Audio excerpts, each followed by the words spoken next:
It is easier to forgive an enemy than to forgive a friend. William Blake said that. And I'm about to tell a story of betrayal. I can't say exactly when Tommy started working for us, but I would say about 2 years ago.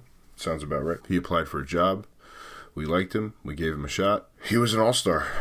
He was punctual. He followed directions. He was eager to learn. He wanted as many hours as we would give him. Customers loved him. And I'll be honest, Alan and I loved him. Because of his hard work, he gained more and more responsibilities, promotion after promotion, and he ended up becoming what we would call a senior store manager.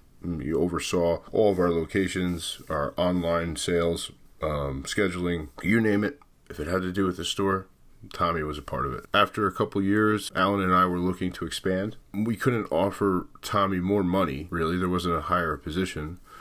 But what we could offer him was partnership in the next location. And so Alan and I had a meeting, and we decided to lend the money to Tommy ourselves. And he would be essentially a 50-50 partner with Alan and myself.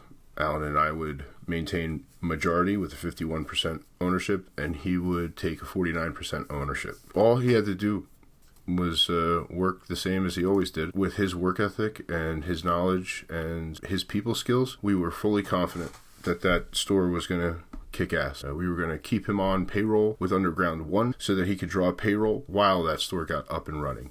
This way, he wouldn't have to take too much of a pay cut waiting for the store to become profitable. Tommy's laptop broke. We bought him a laptop. We gave him bonuses. We took care of him the best we could. I don't know if we're good bosses. I really don't. I think we are. I think we pay fair, and I think we give people opportunities, second chances. We often hire people with sordid pasts because Alan and I have sordid pasts, and a second chance got me where I am today. We have a kinship with people who come from a darker place. Tommy had run into some issues in his personal life that I won't get into here at all, but he needed a place to live. And I can count on one hand how many people in the world know where I live. And I invited him into my home, let him live with me while he sorted his situation out. That is not something I would do for many people. That means I trust you, and I care about you. So that's where we were. We were waiting for some construction and to begin the phases of getting that location open and the transition of Tommy moving from senior store manager to partner. And then one day, I received an anonymous tip.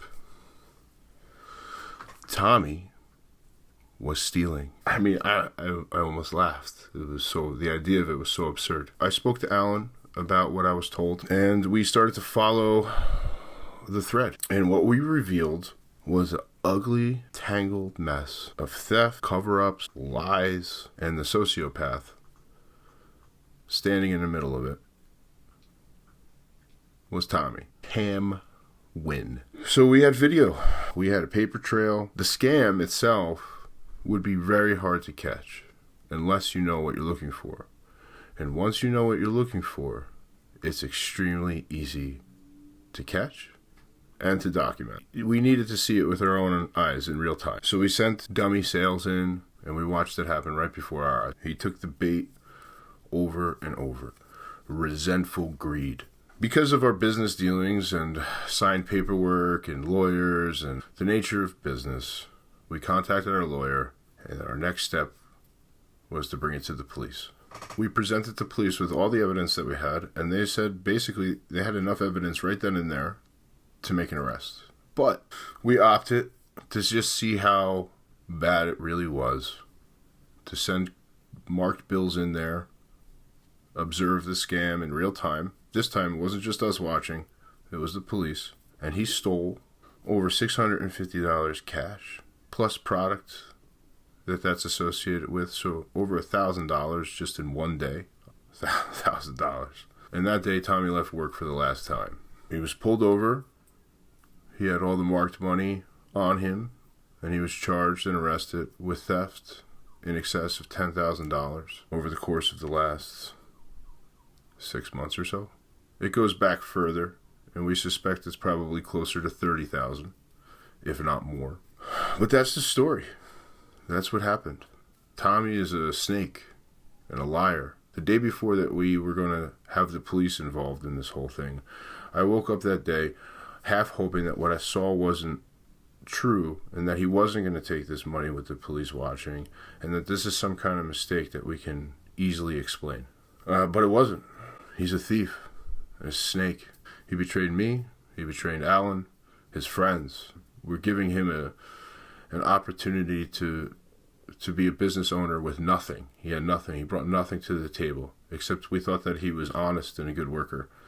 He's a good worker, but that's to cover up his dishonesty. Alan and I are not going to change because of some Judas, some fucking Brutus. We're still going to opt to hire guys who are looking for second chances and in recovery. I believe in second chances, but I learned a lesson. We learned a lesson. I think Ronald Reagan said, trust but verify.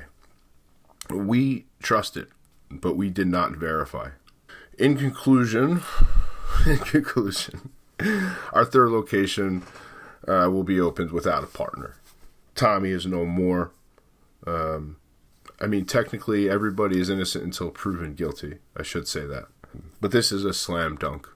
We're under the impression that he has confessed to most of this in the police station, as most people do, because nobody ever watches 48 Hours and doesn't ask for a lawyer and just tells on themselves. And he had all the marked money, and we have video that goes back almost a year. There will be no forgiveness for him.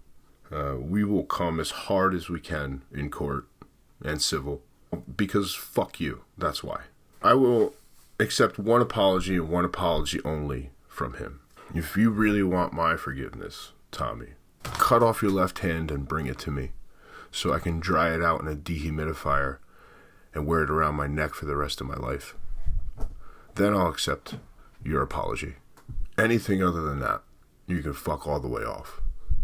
And I hope you burn. Well, that's it. That's the drama. We were going to have to explain it one way or another. So there you go, from the horse's mouth. Let this be a lesson to you. Don't expect anyone to treat what you regard as precious with any kind of respect. Be careful who you trust. That's it. That's our story. We will survive. We always have. People are going to say, how did you not know that much money was going? Well, we trusted him, so I didn't check every transaction. I don't know. But let that be a lesson to you. If you own a business, trust but verify. What can you do?